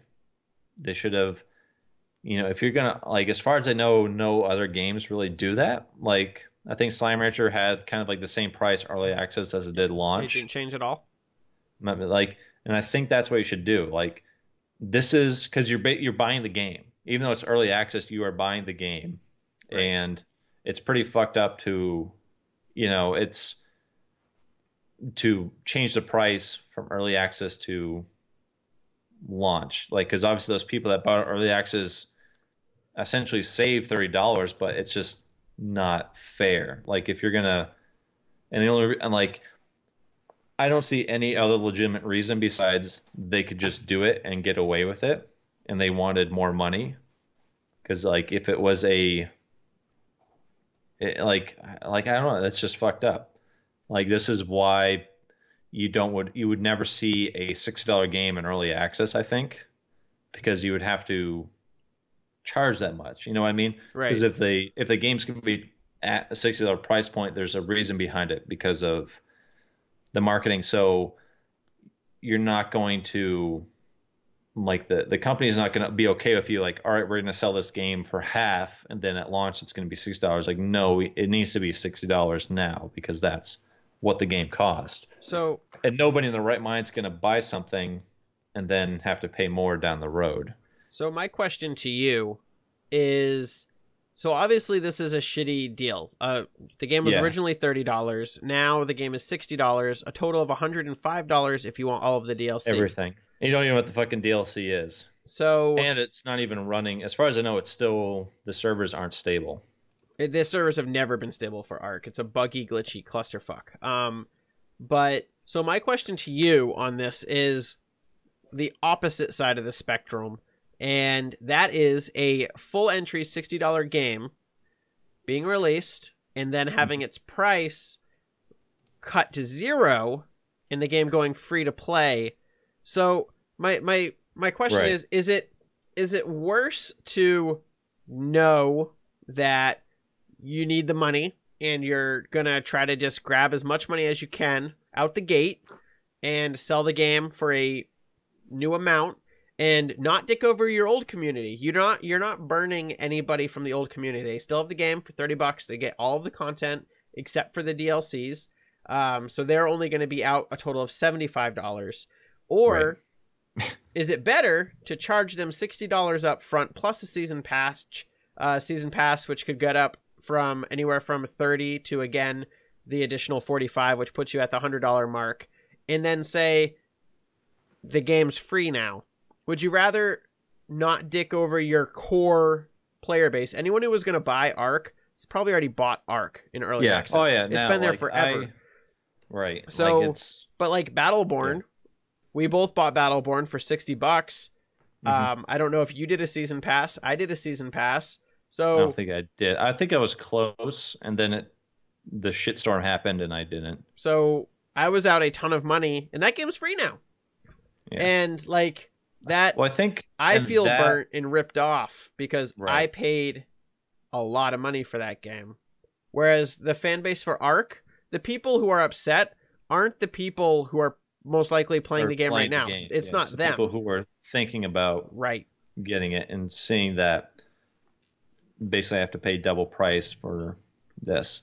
Yeah, I think it's better. But I think, like with Battleborn, a lot of times when somebody goes free to play, it's for a financial reason. It's a necessity. That the game's still not selling, but they need to, if the continue going, they need to make money somehow. Right. And so the best way is to turn it to a free to play game. Usually in that case, like since we bought the full Battleborn game, so this has happened a couple times of like a MMO where they go free to play, but like if you bought the game it has subscription based. You get like it's basically the same thing. Like you don't have to Right. get like the Your in-game currency. You get legacy. all the stuff just right away, and it's a shittier deal. But a lot of times, again, it's like necessity. I don't think anybody does that for financial gain. I think it's the only way to salvage something, and it's more to get people into it. So instead of having to drop $20 to $60 on a game, it's free to play, or I can just play it whatever. And then I think it's just a numbers game. Like you get more people to play, and then a small percentage of that are going to spend some sort of money. So you get it that way, and it kind of keeps the game alive. But it's just raw. Like again, the people who bought it, it's a great deal for them, or it seems like. You got fucked because you bought a shitty game, but it's gonna like I think like it was Ark was one of those games that I thought about playing just because it's fucking dinosaurs. You can ride a T-Rex if you want. That sounds amazing. Yeah. And it's a sandbox game. You can pretty much do whatever the fuck you want. Like it seems like you can do a lot of cool shit, but I'm never touching it. You know, $30 was there was several times when I was just like, it's not that bad of a price for like what you seemingly got. You can do all this crazy stuff, but now it's just like, no, no, no, no. Like it ruined any chance of me ever wanting to play that game. Yeah, I've never really been interested in it. I don't like Yeah, open world survival sandbox games. They're just not yeah. my cup I of think tea. it just hurts new people playing. Like you said, like the player base that has it, I don't think it's going to affect them at all. Um, but it's like all the new people that got it and have to deal with this shit. Right. It's not going to bode well for them. My biggest issue would be the fact that they released a game that isn't running well. Yeah, it's still basically early access from what I've seen A as far as 1080 Core it's i7 can't run the game above 40. That's fucked up. I don't care what game you're playing.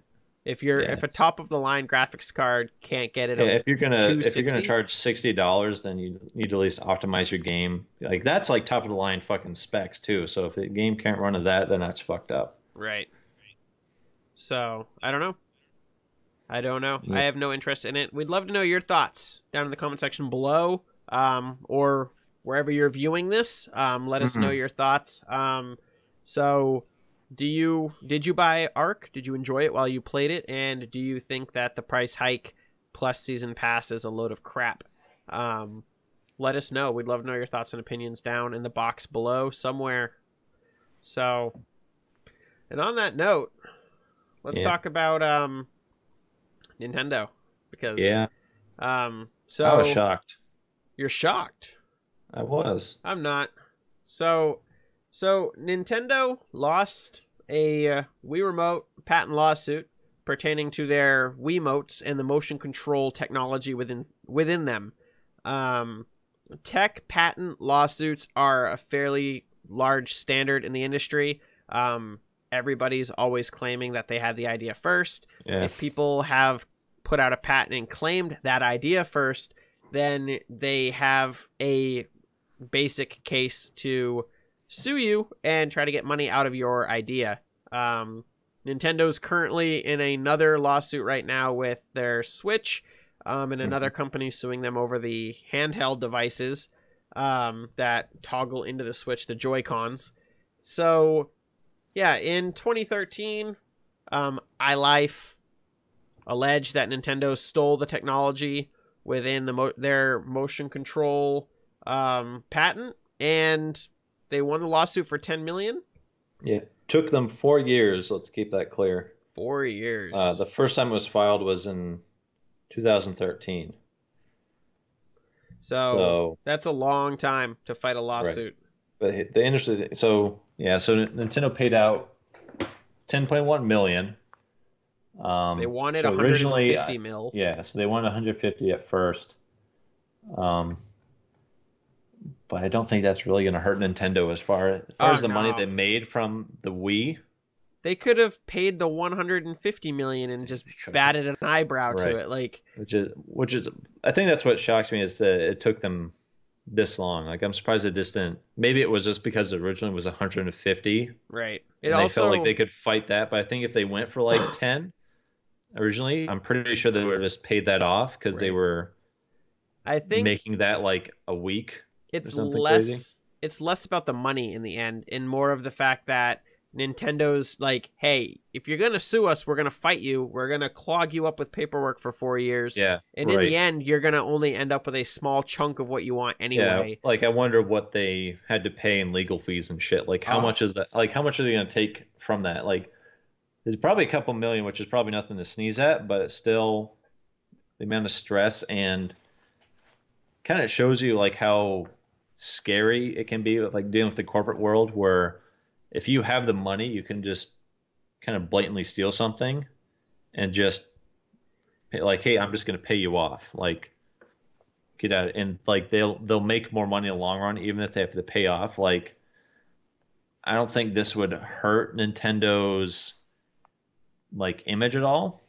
Like, it's not that damaging. They've been doing it for years.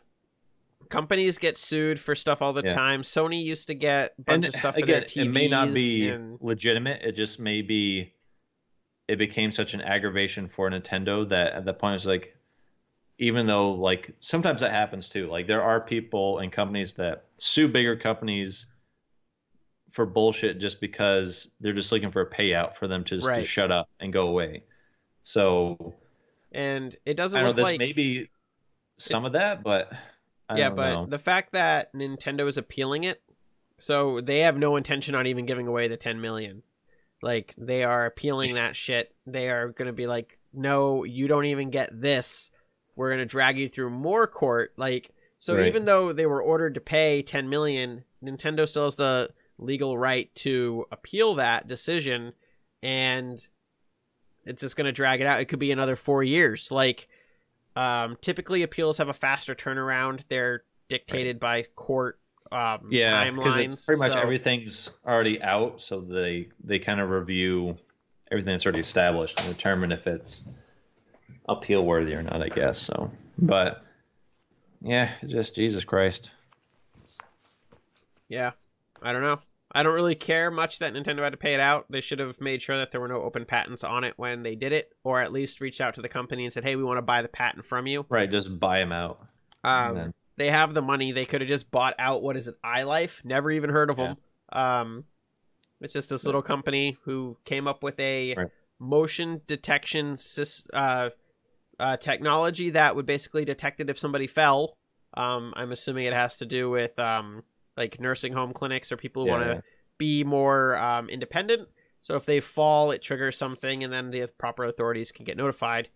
It was also interesting that it wasn't like the Joy-Con thing, another gaming company. Like, this is like a totally different thing where they took the technology from, allegedly. Allegedly, that's the key word. There we go. Gotta be careful. So...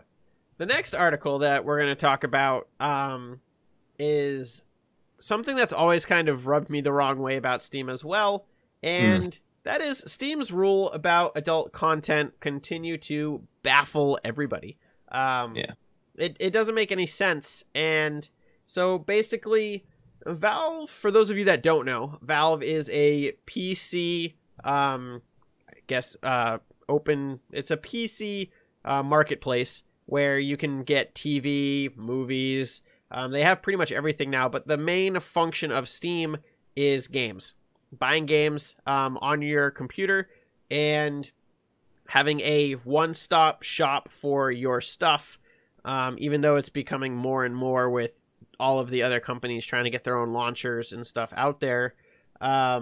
So Steam has always been very open. They opened up the floodgates a few years ago and said, you can put whatever you want on our site. We're barely going to monitor it, but if somebody complains, you might get taken off. We're going to go through proper repercussions if somebody complains about what you put on.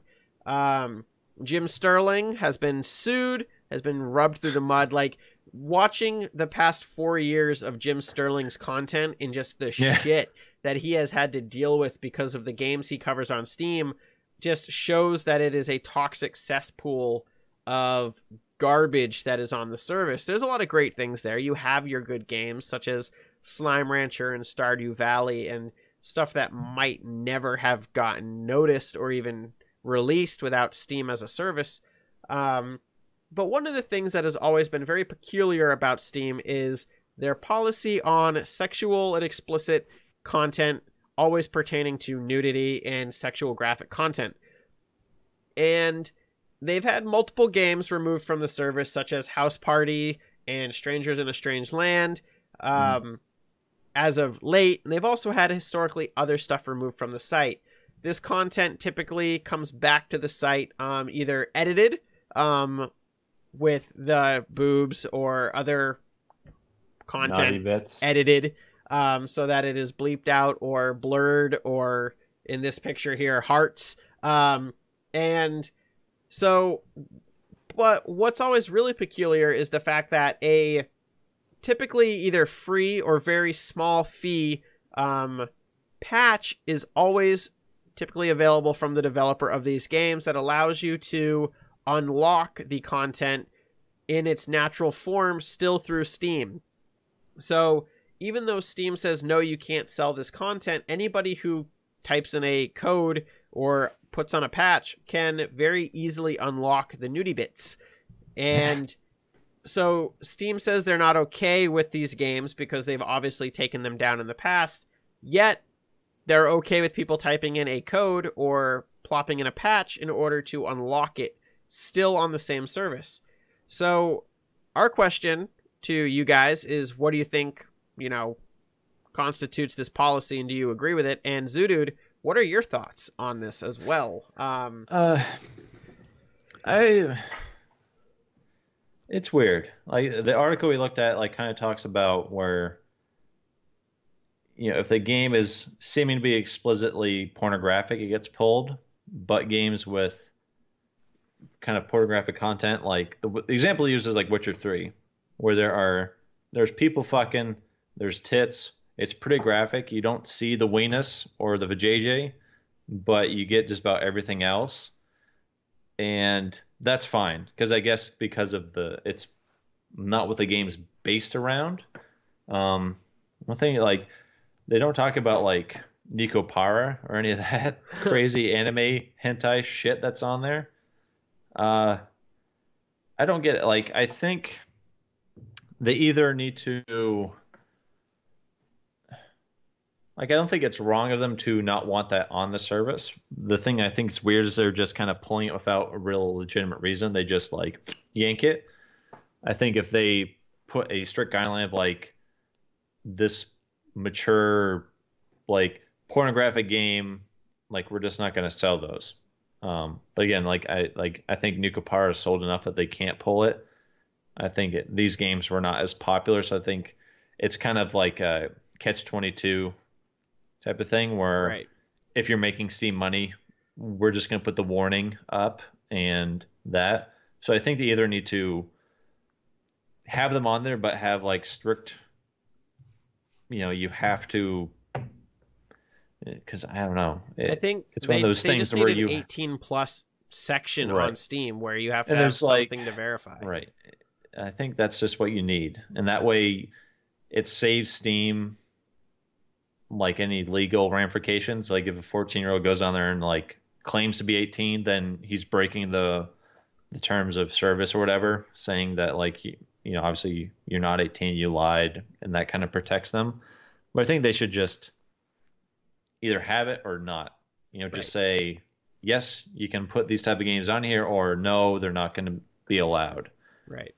But just this kind of half and half, I think something like The Witcher 3 doesn't count because, again, it's not like you're seeing tits and shit all the time. It happens, but within the span of 1 to 300 hours that that game typically is, it's 15 minutes total. Right. It's barely anything, and it's part of the story. Whereas these games are very much hey, let's go and pretend fuck these my sim or whatever. This is what the game's about, is like sex. Like that's the Right. purpose of it. Again, I mean, we're adults, so it's just like, okay, if that's what you want to do, whatever. Like, I don't see the big deal with it. Again, have the restrictions up, have the guidelines, but Yeah. it's just stupid. Like, you're not like, Do you think it comes down to the fact that Steam knows as soon as they say it's okay, that just like what they did with Greenlight, where they just opened the floodgates, that they're literally just going to get pummeled probably with porn? And then they need to change their shit of what they allow on like, but that's just been with games in general on Steam. Like, it's gotten better, but like this, I think it's just gotten to a point now where Steam's so big that they just can't really do that. Yeah, I don't know. I mean, it's tricky because you don't want to lose the indie gems, stuff like Slime Rancher, Mini Masters, right. that really kind of depend on Steam and its market to survive. But at the same time, like, I don't know, it's just that you're letting some things through and some things not, where there's not a lot of difference. Like, I don't see really the big difference between this stuff and like something like Nico Para, which is, as far as I know, is still on there. Well, yeah, and like it's definitely still on there. But take a quick look. Yeah, it's definitely there. How do you know? All of them, including the pre-sequel. Yeah, it's still there. And so like, why is that on there and this is kicked off? So like, my bigger argument is like, why is this okay or not okay? Why is this nudity not okay? Yet it's perfectly okay to play a game like Grand Theft Auto where you just walk down the street and murder people. Like, I mean, you're touching on like Western and specifically American culture where violence is okay and sex is still a very taboo thing. Right, but Steam is not a Western service. It's a service that's worldwide. So why is it that they're adapting the Western logic to it? Valve is a Western company, so that's probably where like majority of their stockholders and the people that run it, that's probably the ideals of what they believe in. It's like a cultural thing where, but you don't. Do you think that that's why games like Nico Para and all of these visual novels that are literally just the goal is to get the girls nude and have sex with them, because it's anime, it directly cuts that line. People don't care anymore. Yeah, and I think it's Japanese audience is like, boom, this is what we're looking for. But I've heard it's not like full on animated. It's kind of like a motion picture where it's not. So it's a little heard. Yeah, I did a little bit of pre-podcast research. Nope. But yeah, I think that's a thing where it's cartoony, kind of ridiculous. Not full on like animated sex, that it walks that line where it's not legitimate porn. Yeah, right. To some. Yeah, which is bullshit. But if it's the sex where they draw the line, then you get into the whole other thing with the nudity, which is obviously okay. So like, that's really the question, is like, if they're just not cool with sex, that's fine. Just say, hey, we don't want any sex in our shit, but boobs are cool. And they have the right to have like remove whatever they want from their service.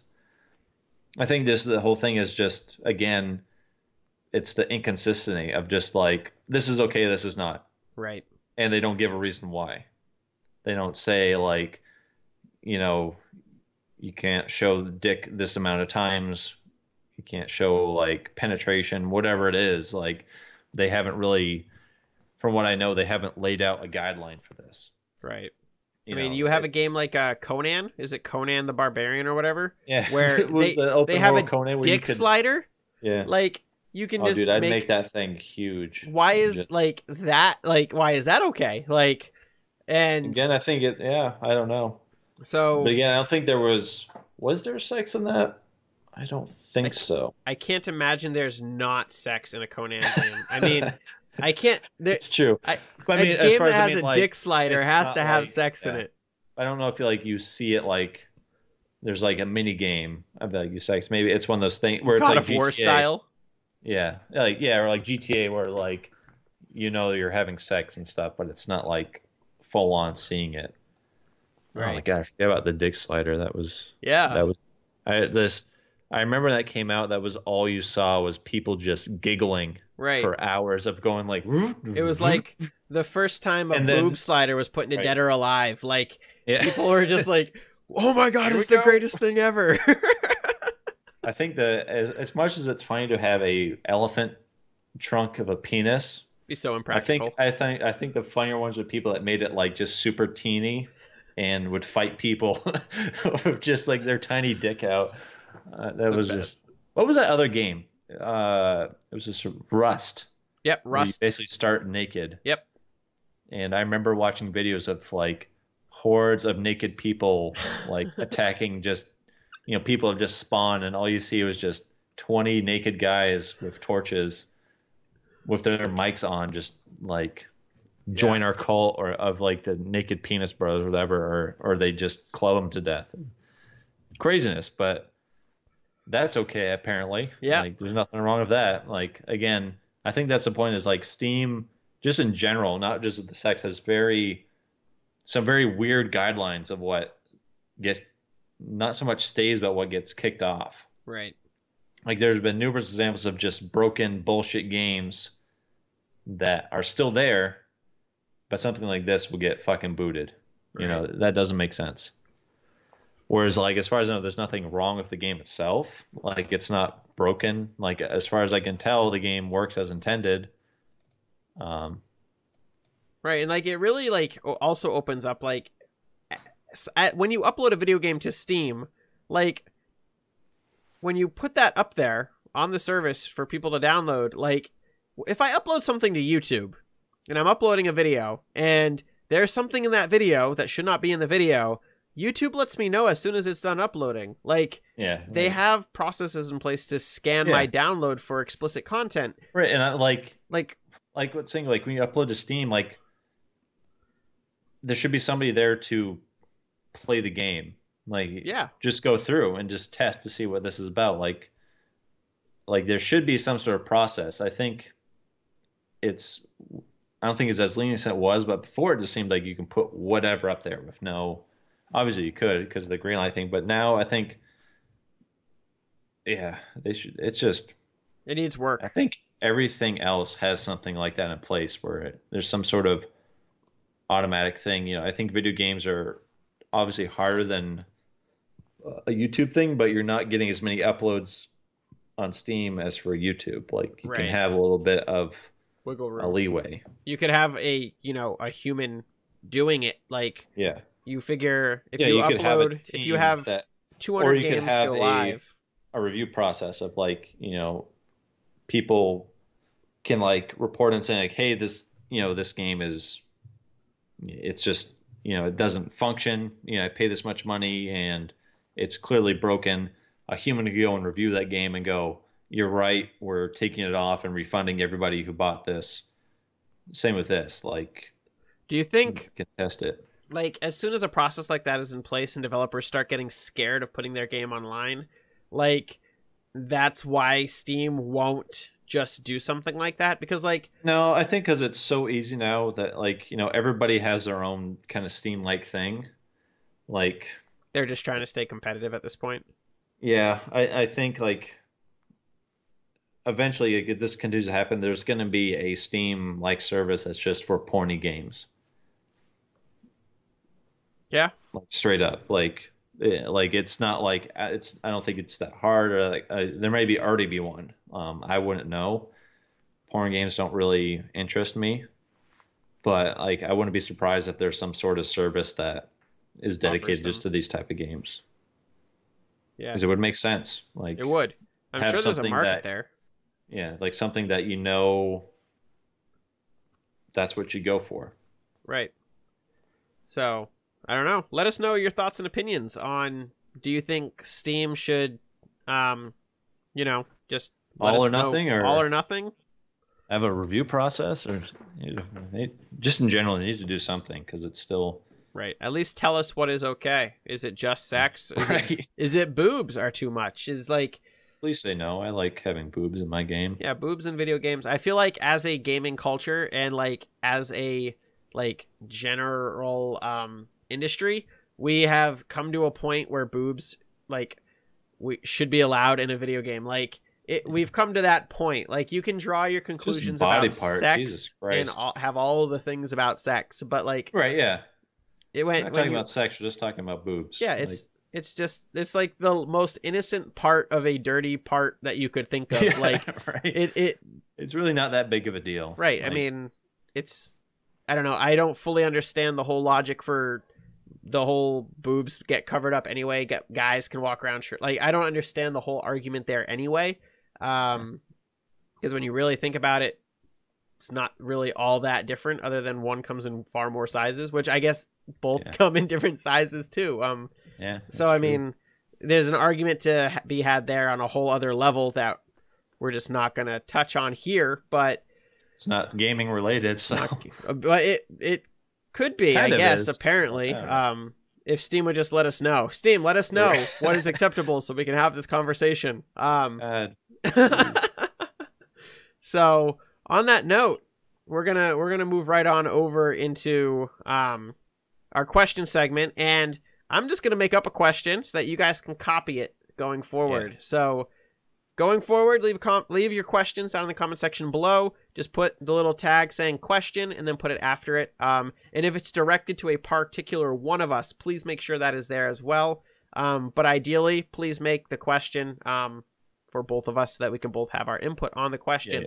Yeah. So my question for you, Zudood, is what is the first game that you can remember playing?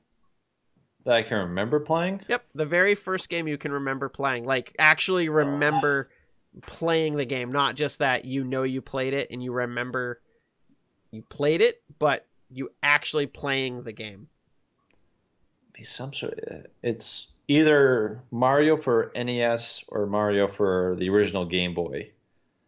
One of those two. It's been a while, so it's a little cloudy which one came first, but I think those are my first ones I remember playing. Those are good picks. Those are very good picks. Yeah. I think mine is going to have to be Pokemon Yellow on the Game Boy. I think is the very first game I played. So I remember sharing it with my brother. Right. So That asshole. yeah. Isn't it crazy? Like, think about eventually there's going to be people like my first game. I remember the first game I played was like Destiny or, yeah, right? like some crazy shit, and it's just going to like destroy my soul, I mean, I'm glad that I can say it was something on the Game Boy, like at least that I can go that far. Like you have obviously people are like, oh, the first game I played was on the Atari, which I have actually played a legitimate like full-fledged Atari when I was younger. I remember playing shit. It was. I remember playing the original Mario. With you had to hit the bricks and change the levels and shit. Yeah. Yeah. And it was good. It might have been Mario because I remember the older kid I was playing with, like, let me show you this shit, and like, the first underground level, if you hop up and then run past, you can skip ahead, and showed me all this crazy shit. Yeah. So yeah, we'd love to know your questions going forward. Leave a question down there. We're gonna pick one at random, or which one is the best we feel for the podcast. So get competitive down there. Yeah. And yeah, so next we're gonna move on into the final segment, and that is Zudood. What are you gonna be up to next week, and where can we find you? I know it's not super applicable, really, but you can find me on this fine podcast you have going on right here, and also playing games with you. So yeah, I guess we're gonna be doing Here's the Storm first at some point. Yeah, and I got like a fucking, saying it out loud, I need to fucking thin out some games. Like I just need to go through, and if it's not sticking, like kind of I'm thinking of doing Persona 5, like put a good amount in, and if I'm not like absolutely hooked, just say, all right, no thanks, because there's so much shit I need to catch up on. Cool. So yeah, we'll be doing all that. On my channel, we've got, I'm Pheno, by the way. You can find me at YouTube. Nice to meet you. Might not be true anymore because this podcast is going up on SoundCloud, hopefully, and iTunes, hopefully. Not this episode, but maybe the next one, because I forgot to hit record. I wasn't going to say anything. But I noticed like 30 minutes in, I'm like, fuck, I didn't hit start. So in the near future, it will be going up. Very good to know. It will be going up on SoundCloud and iTunes. And so yeah, I play a lot of games, currently playing a bunch of stuff over on my channel. Please feel free to check it out. All of the games I talked about today, plus Minion Masters. I also play Don't Starve with my wife. It's a lot of fun. That game is really, really mean. Me and Zudood currently are playing Terraria, and the game is great. We just dug and just keep digging and just keep digging, and we hit like a fucking milestone of like excitement. Like the game was kind of like the samey shit, and then we really dug deep. Emotionally, we found some stuff. We made some things. We got grappling hooks, and like it felt like a whole new game. But I don't know. Like I don't want to play that forever. Well, no. You know, it's fun, but we're only going to play it until we find something better to play, and that's true. Really what it comes down to. That may be right around the corner. Could very well be right around the corner. So, yeah, stay tuned for anything we're going to be doing, and yeah, feel free to check out any of the content on my channel. Obviously, you know where it is because you're watching this week. So, yeah, that's going to wrap up the very first Game Glitch podcast. Thank you all very much for sticking with us to the end. If you made it to the end, please put Game Glitch down in the comment section below. Let us know you made it to the very end of the podcast. Yeah, this has been pretty fun, right? Yeah? Yeah, it's fun time. So, yeah, we'd love to know all your thoughts and opinions on episode 1 of the Game Glitch podcast.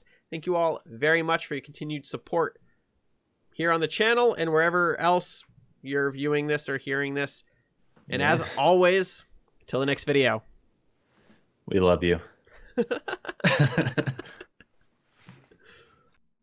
Hello there. Thank you for making it to the end of my video. If you enjoyed the content here, why don't you watch something next over there on that little box? Or if you want to check out something new, why don't you check the recommended feed on right there? And if you're new to the channel and enjoyed the video you just got done watching, why don't you bop that little ghost right below me on the face as hard as you can and hit the subscribe button.